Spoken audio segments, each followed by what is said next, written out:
बाजार के जाने माने दिग्गज और एमके इन्वेस्टमेंट मैनेजर्स के चीफ इन्वेस्टमेंट ऑफिसर मनीष सोनथालिया साहब हमारे साथ कार्यक्रम में हो रहे हैं शामिल। मनीष जी, बहुत बहुत स्वागत है आपका सर, धन्यवाद हमें समय देने के लिए। Good morning. पहले तो समझाएं सर, और कितना दुख दर्द बाकी? अब तो 22,000 भी आ गया सर गिरते पड़ते। कहाँ रुकेगा? जी सर, ऐसा लगता है कि बहुत ज़्यादा एक्सट्रीम हो रहा है नेगेटिव साइड में। और एक्सट्रीम लग तो रहा है, पर आपको एक चीज़ ध्यान रखनी चाहिए कि हर साल मार्च महीने में इनकम टैक्स की प्लानिंग होती है, कैपिटल गेन्स। क्योंकि कैपिटल गेन्स क्या है कि आपके initial part of fiscal year 25 में तो कैपिटल गेन्स बना है, पर सेकेंड हाफ में कैपिटल गेन्स उतना नहीं बना है। तो लॉस प्रॉफिट की प्लानिंग, कैपिटल गेन्स कितना कम किया जा सके, ये सब प्लानिंग चल रही है।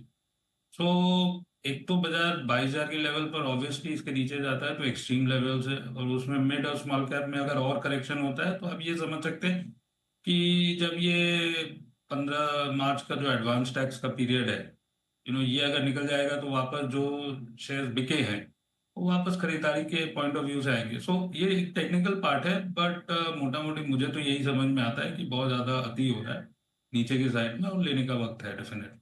अपने को नहीं मालूम कि बाजार कहाँ से घूमेगा, बट मोर और लेस बहुत ज्यादा एक्सट्रीम नेगेटिविटी प्रिवेल हो रही है।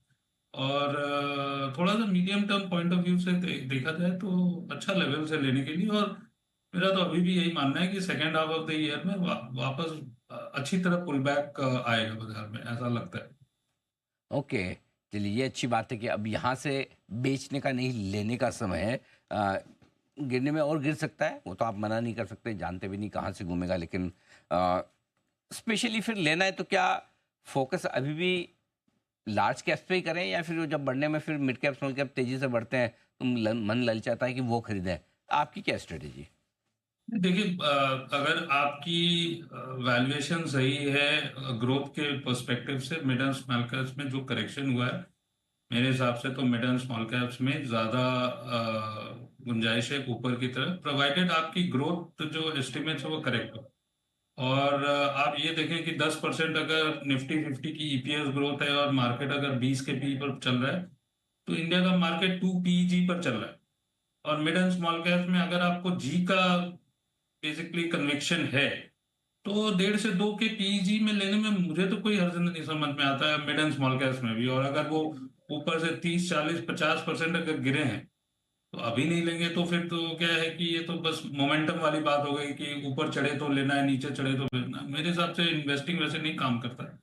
तो मैं तो ज्यादा फोकस करूंगा कि अभी जो मिड एंड स्मॉल कैप्स में बहुत ज्यादा करेक्शन है वहीं पर वापस लेने की गुंजाइश ज्यादा है। मतलब आपके जैसे लोग इस वक्त बाजार में कम होंगे? एकदम बोल्ड कॉन्ट्रा कॉल है खरीदने का भी, मिड कैप स्मॉल कैप खरीदने का भी, कि जहां आपको समझ में आए हाँ ये जरूर है कि कुछ भी ना खरीदें, जो आप समझते हो वही खरीदें। आपकी लिस्ट में क्या क्या है सर, आप क्या खरीदना चाहेंगे? तो देखिए, कंजम्पशन तो मैं अनिल जी बहुत दिन से बोल रहा हूँ कि बजट में कंजम्पशन को काफी बूस्ट मिलेगा, दो मायनों में। एक तो क्या है कि जो 1 लाख करोड़ की इनकम टैक्स की सेविंग हुई है वो डिस्क्रेशनरी स्पेंड कंजम्पशन में 2 3 क्वार्टर के बाद से दिखेंगे। तो इमिडिएटली नहीं दिखेंगे, बट एक लैग इफेक्ट जरूर होगा, और ये आपको सेकेंड हाफ में देखने को मिलेगा। और consumption stocks by and large अगर वो वैल्यूएशन मैट्रिसेस में फिट होता है, और ऐसा भी नहीं है कि कंजम्पशन में कुछ भी ले लें तो वो बढ़ेगा। जहां वैल्यूएशन सही है, जैसे मोटरसाइकिल्स है वहां सही है, एयर कंडीशनर्स है वो सही है, वाइट गुड्स सही है, क्यूएसआर में जहां भी वैल्यूएशन ठीक ठाक है, ये सब स्पेसेस में मेरे हिसाब से आगे जाके वैल्यूएशन रीरेटिंग भी होगा और ग्रोथ भी देखने को मिलेगा। एक और समझने वाली बात है, नेक्स्ट ईयर बेसिकली एक पे कमीशन की रिकमेंडेशन आ जाएगी, और वो भी एक गवर्नमेंट एम्प्लॉयज के सेगमेंट को कंजम्पशन के पॉइंट ऑफ व्यू से काफी बूस्ट मिलता है। तो ये तो एक सेगमेंट डेफिनेटली है। दूसरा है आपका इंश्योरेंस और banks, and selectively even NBFC. तो यहाँ पर लार्ज कैप्स पर ज्यादा फोकस रहेगा। क्योंकि मिड एंड स्मॉल कैप्स में बेसिकली क्या है कि जो एनपीए साइकिल है हाउस होल्ड्स की, वहां पर उनको जूझने में थोड़ा सा वक्त ज्यादा लगेगा। तीसरा है बेसिकली फार्मास्यूटिकल। मुझे तो यही समझ में आता है, और देखिए ये सब अनसर्टेनिटी में ही एक जहां वैल्यू समझ में आती है कि अगर यूएस इंपोर्ट ड्यूटी बढ़ा देता है तो क्या होगा। मेरे हिसाब से अगर दाम बढ़ जाएंगे तो यूएस हेल्थ केयर सिस्टम को ही सबसे ज्यादा नुकसान होगा। और जो ये रेसिप्रोकल टैरिफ्स की बात हो रही है, मेरे हिसाब से अगर आप ठीक से पूरी टैरिफ शीट देखें तो डिफरेंशियल ड्यूटी इंडिया और यूएस में सिर्फ 5% का है। ठीक है, सम सेगमेंट्स में ज्यादा है, जैसे एग्रीकल्चर में डिफरेंशियल ड्यूटी 20% के आसपास है, ऑटोमोबाइल्स में 20% के आसपास जहां भी एक्सपोर्ट होता है, तो ये सब सेगमेंट थोड़े से इम्पैक्टिंग है।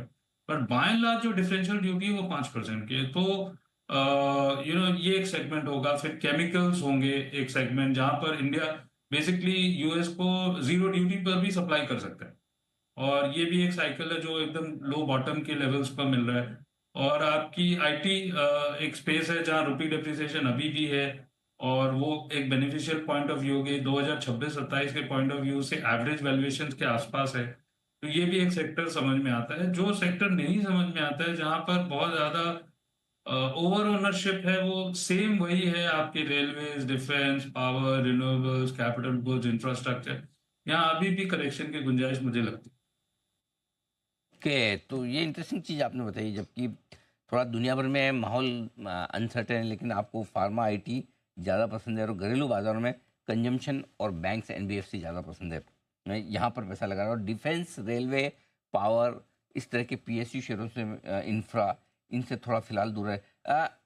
जो कैपेक्स के नंबर आ रहे हैं और आखिरी तिमाही में लग भी रहा है बढ़ने की संभावना है। आखिरी तिमाही की जीडीपी ग्रोथ का अनुमान भी 7.5% बताया जा रहा है। उसके बावजूद अभी भी थोड़ा इनसे दूर ही रहना है। अरे जी देखिए, ये बहुत शॉर्ट टर्म है। आपका कहना बिल्कुल सही है कि दिसंबर के बाद से गवर्नमेंट एक्सपेंडिचर पिकअप हुई है। बट अभी भी यही लगता है कि 10 लाख करोड़ का जो केपेक्स का बजट है फिस्कल ईयर 25 पर, वो नहीं मीट हो पाएगा। और उसके बाद 2026 का नंबर्स। सो अगर 10 लाख करोड़ की एक्सपेंडिचर में इतनी मारामारी है स्पेंड में, तो ये शॉर्ट टर्म जो ब्लिप आपको मार्च क्वार्टर में दिसंबर क्वार्टर के कंपैरिजन में ऊपर की तरफ दिखेगा, ये एक बहुत शॉर्ट टर्म एबरेशन। इसको आप पी मल्टीपल नहीं दे सकते। अगर ये कंटिन्यू ग्रोथ आपको दिखती है 2026 में, और अगर 10 लाख करोड़ का ये एस्टीमेट 2025 में नहीं मीट होता है, तो 11 लाख करोड़ का एस्टीमेट कैसे मीट होगा, जबकि एक स्लो डाउन का एनवायरमेंट है पूरे ग्लोब में। सो ये सब एक पी मल्टीपल पर इम्पैक्ट जरूर करेगा, जो कि बेसिकली नेक्स्ट 4 5 6 साल के वैल्यूएशन को आप डिस्काउंट कर रहे थे 6 महीना पहले, वो करेक्शन मोड में डेफिनेटली आया है। सो आपका कहना बिल्कुल सही है, फोर्थ क्वार्टर जीडीपी में बूस्ट है। पर ये शॉर्ट टर्म है, इसको वैल्यूएशन में आप पूरी तरह आंक नहीं सकते, क्योंकि मीडियम टू लॉन्ग टर्म आपको वैल्यूएशन जो हिस्टोरिकल वैल्यूएशन है उसी के आसपास ये सब वैल्यूएशन रहेंगे। बाकी सब चीज़ें ठीक है, आपने कहा भी कि करेक्शन भी अच्छा हो गया, भाव भी ठीक हो गए, वैल्यूएशन सस्ते हो गए, लेकिन एक ही समस्या है, वो ठीक करवा दो आप, तो फिर खरीदने का मन पूरा जोर से हो जाए। एफ की सेलिंग रुकवाओ, कब सर, रुकेगी कैसे? देखिए सर, इसमें ऐसा है कि जो यूएस है डेफिनेटली हमारा सबसे लार्जेस्ट इन्वेस्टर है।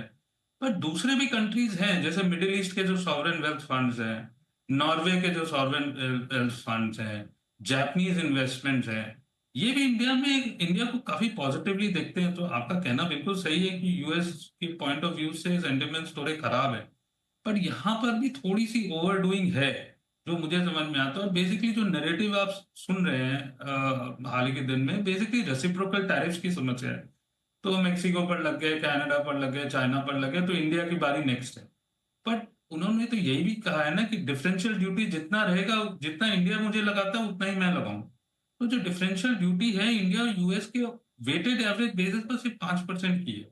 तो यहाँ भी थोड़ा सा ओवर ब्लोइंग ऑफ कंसर्न मुझे तो दिख रहा है। जब दूध का दूध पानी का पानी होगा, 15 मार्च के आसपास सब टैरिफ की जो खुलासा होगी, तो वहां पर जब हम देखने को मिलेंगे कि वो जो बोल रहे हैं कि मोटरसाइकिल्स पर आप 150% ड्यूटी लगा रहे हैं, वो सही नहीं है। या विस्की पर आप बहुत ज्यादा ड्यूटी लगा रहे हैं। जहां तक मुझे समझ में आता है कि by and large all the items में बहुत ज्यादा डिफरेंशियल ड्यूटी कंसर्न नहीं दिखती। बहुत ही अच्छे से आपने बताया भी। मनीष जी, बहुत बहुत धन्यवाद आपका। इसलिए नहीं कि आपने समय दिया, इसलिए नहीं कि आपने बातचीत की, वो तो आप हमेशा करते हैं और उसके लिए हम देते भी हैं। आज विशेष धन्यवाद आपको, थोड़ा सा है ना वो बूस्टर डोज दिया आपने, थोड़ा इंजेक्शन दिया जिसकी बड़ी ज़रूरत थी एक्चुअली, थोड़ा कॉन्फिडेंस देने की बात की गया।